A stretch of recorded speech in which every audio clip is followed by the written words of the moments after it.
बहुत बहुत नमस्कार आप सबका, आपके साथ मैं ऋतिका पांडे। स्पेशल बुलेटिन हमारा उत्तराखंड देख रहे हैं। जी हाँ, साथ ही साथ आपको बता दें, खबरों की शुरुआत करें जैन समाज का प्रमुख संगठन जैन इंटरनेशनल ट्रेड ऑर्गेनाइजेशन जीतो अब उत्तराखंड में ही सक्रिय हो गया है। आपको बता दें, हरिद्वार के उद्योगपति और समाजसेवी संदीप जैन को जीतो उत्तराखंड चैप्टर का अध्यक्ष बनाया गया है।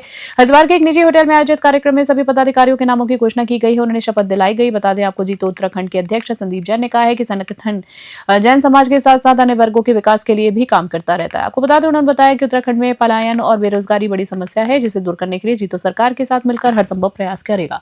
लक्सर से जोनी चौधरी की स्पेशल रिपोर्ट देख रहे हैं आप।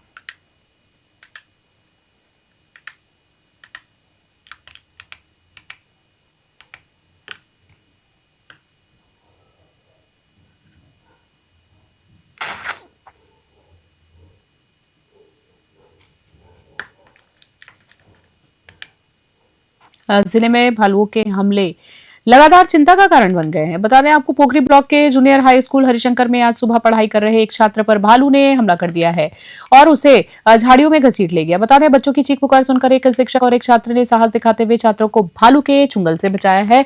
छात्र घायल हुआ है और उसके शरीर पर गहरे घाव आए हैं। इससे पहले भी स्कूल में शनिवार को एक छात्र पर भालू ने हमला कर दिया था।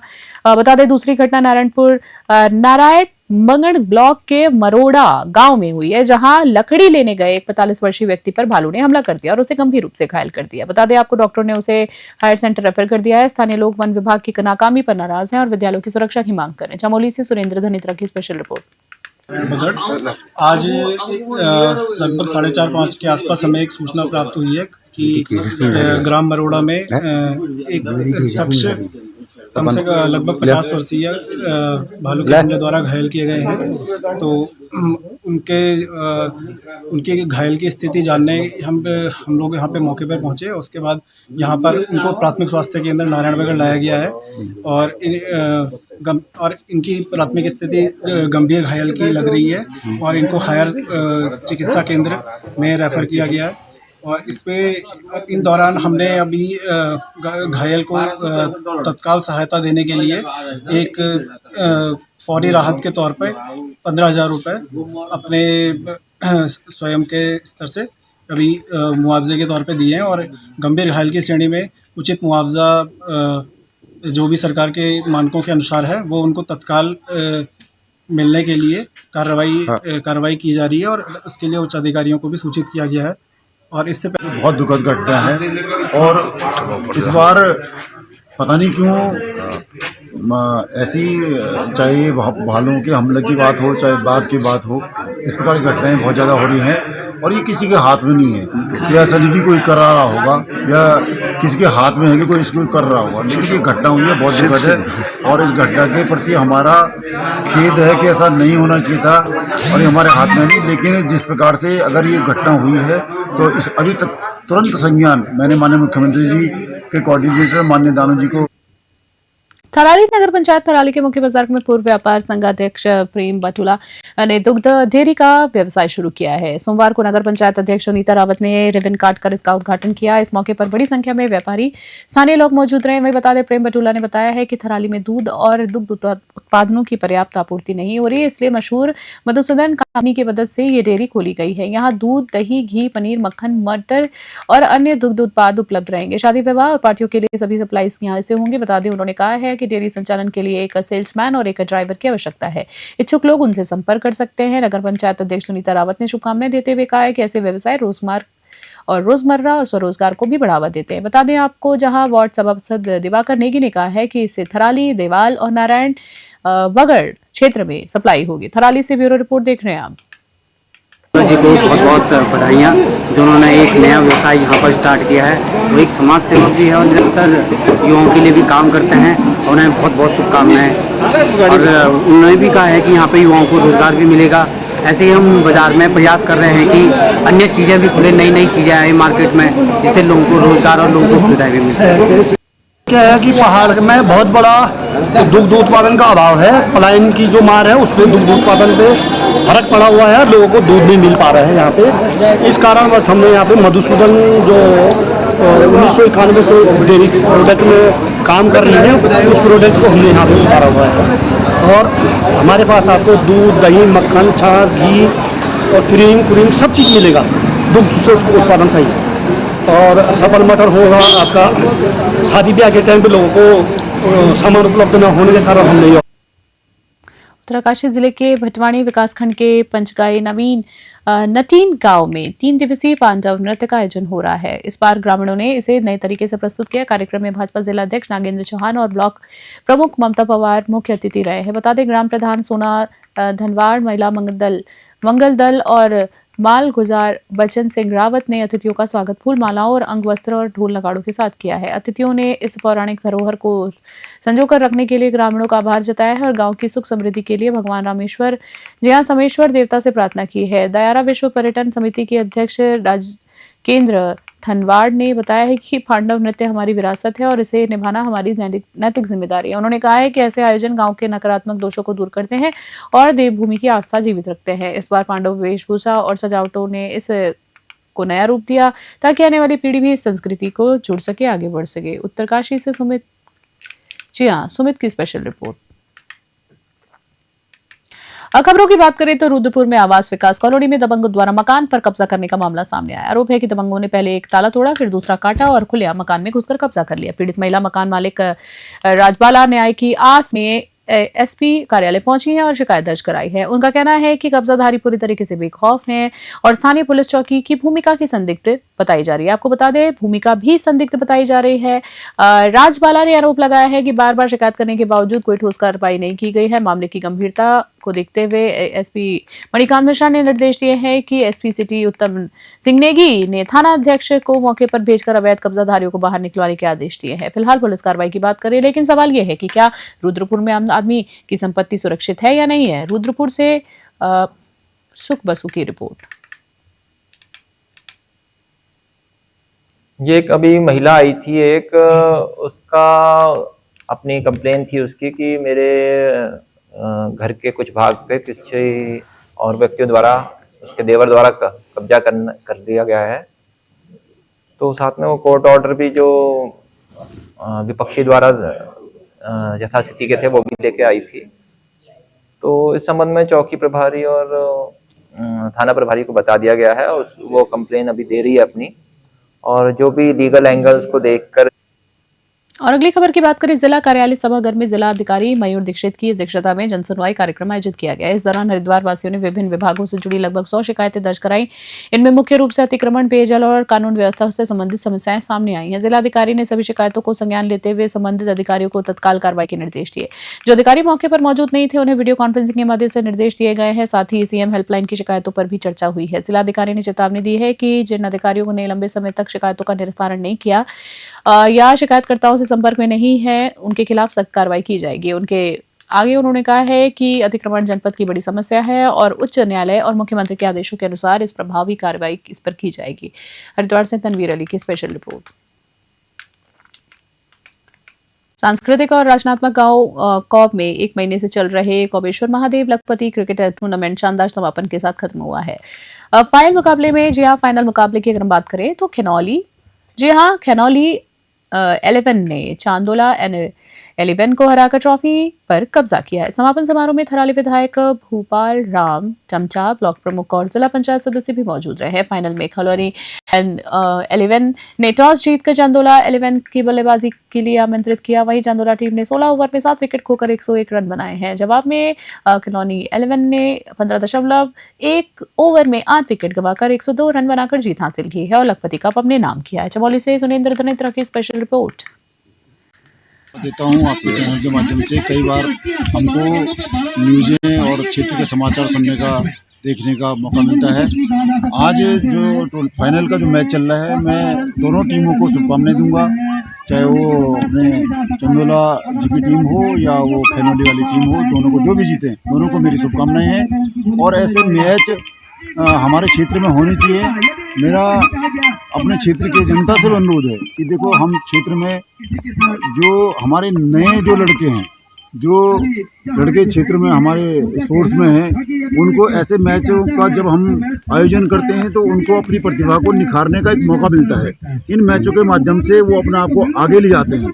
तो ऐसे मैच हमारे, ऐसी टूर्नामेंट्स हमारे पूरे विधानसभा में होने चाहिए, पूरे क्षेत्र में होने चाहिए, पहाड़ में होने चाहिए और हमारे लिए तो गर्व का विषय है कि हमारे महेंद्र सिंह धोनी जी जैसे हमारे भारतीय कप्तान रहे हैं, वो इन्हीं टेढ़े मेढ़े खेतों में, इन्हीं सीढ़ीदार नुमा खेतों में जो कोटेश्वर महादेव क्रिकेट टूर्नामेंट का प्रथम वर्ष जो हमारे कमेटी द्वारा ग्राम सभा कौर द्वारा कराया गया, तो उसमें मैं सबसे पहले महादेव को नमन करते हुए, नमो बाबा को नमन करते हुए, और साथ ही जो हमारे कमेटी के मेंबर हैं उन सभी का दिल की गहराइयों से मैं धन्यवाद आभार करता हूं, और उसी के साथ हमारे नवयुवक मंगल दल और साथ ही पूरी ग्राम सभा की महिला शक्ति, महिला मंगल दल का धन्यवाद आभार करता हूं, जो उन्होंने अपना कीमती समय निकाल के हमें दिया और टाइम पर हमारे बीच आते रहे।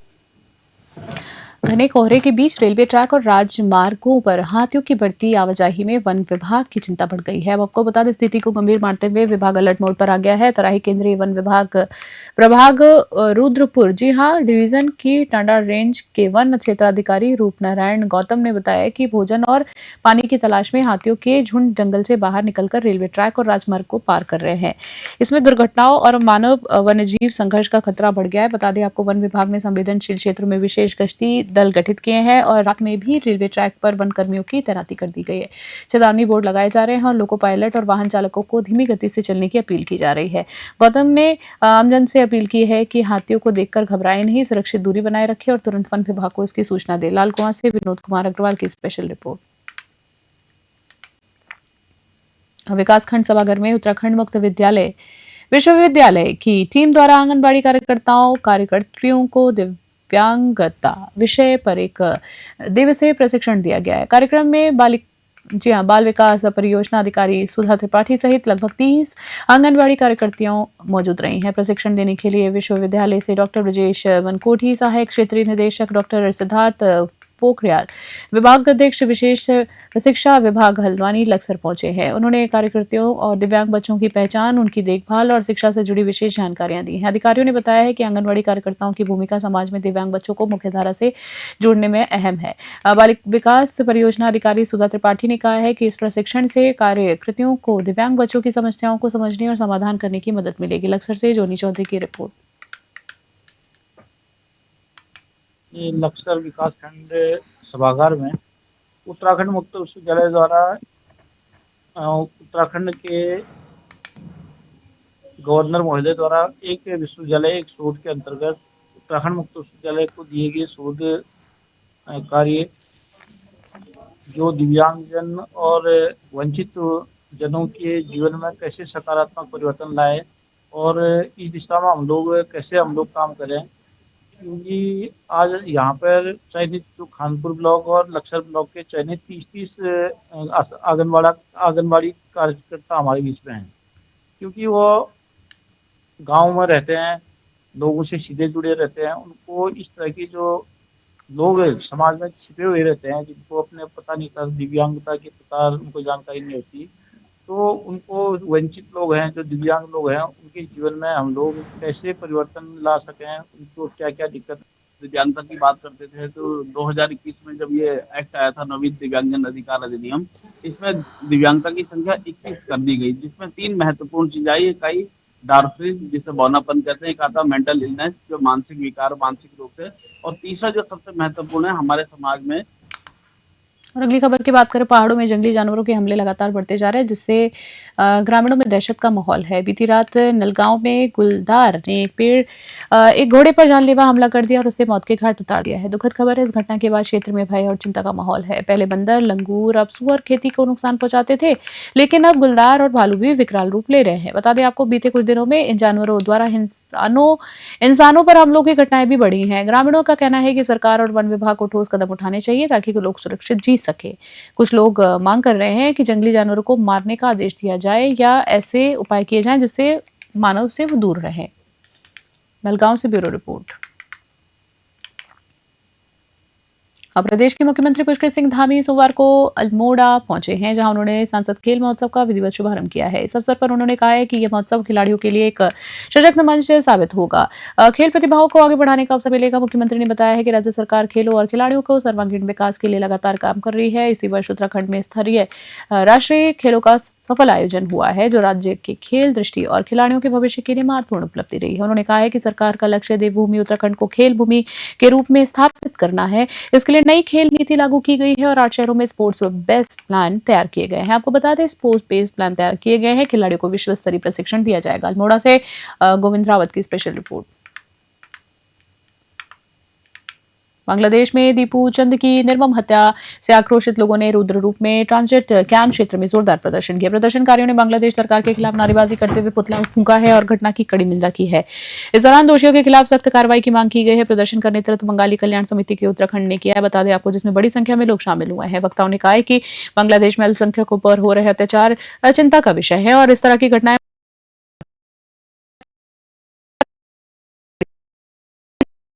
की मांग की। और इस मौके पर कांग्रेस के वरिष्ठ नेता परिमल राय, समाजसेवी सुभद्र विश्वास, अभिनव साना, जी हां, अभिमन्यु साना, पार्षद शुभम दास, जी हां, पार्षद शुभम दास सहित कई सामाजिक कार्यकर्ता और स्थानीय नागरिक मौजूद रहे। सभी ने एक ही स्वर में हत्या की निंदा करते हुए न्याय की मांग की है। रुद्रपुर से सुख वसु की रिपोर्ट देख रहे हैं आप। देखिए, बांग्लादेश में तख्ता पलट के बाद, शेख हसीना के सरकार गिराने के बाद यूनिट सरकार को लाया गया था शांति व्यवस्था बनाने के लिए, और वही यूनिट सरकार में सबसे ज्यादा हिंदुओं का अत्याचार किया जा रहा है।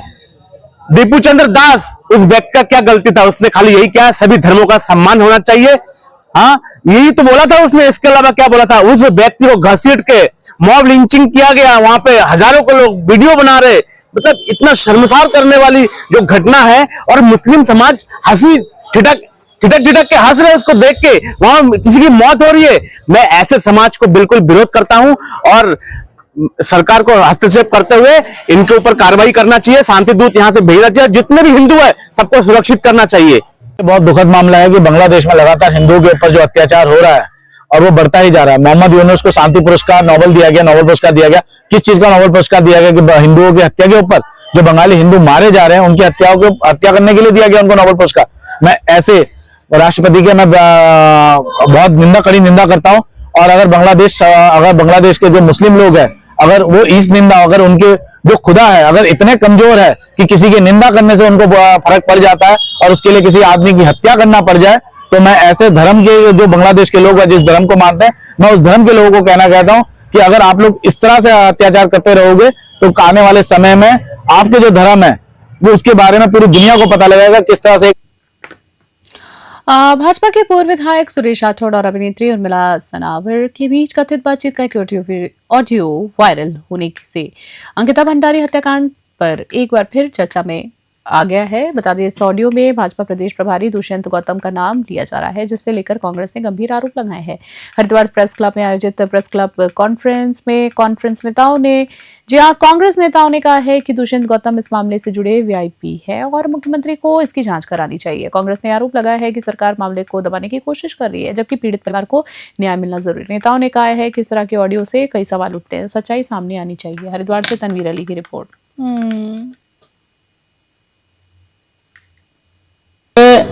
जो भाजपा के पूर्व विधायक हैं सुरेश राठौर और उनकी जो दूसरी तथाकथित पत्नी उर्मिला सनावर है, उनके बीच की वार्तालाप की एक ऑडियो वायरल हुई है, जिसमें सुरेश राठौर ने उर्मिला सनावर से कहा कि दुष्यंत गौतम जो प्रदेश प्रभारी है, वो जो भाजपा नेता के बेटे का, विनोद आर्य के बेटे पुलकित आर्य का जो रिजॉर्ट था, उसमें विशेष सेवाएं लेने जाते थे। और जिस दिन उसकी हत्या हुई अंकिता भंडारी की, उस समय दुष्यंत गौतम ही वहां जा रहे थे। और चूंकि अंकिता भंडारी ने वो विशेष सर्विस देने से मना कर दिया, और उस ऑडियो में जो खुलासा हुआ है, वो जो भाजपा के प्रदेश प्रभारी हैं श्री दुष्यंत गौतम, उनका वो वीआईपी हैं उसके, जिसको अंकिता बेटी ने हमारी स्पेशल सर्विस देने से मना कर दिया, जिसके कारण उसकी जो पुल की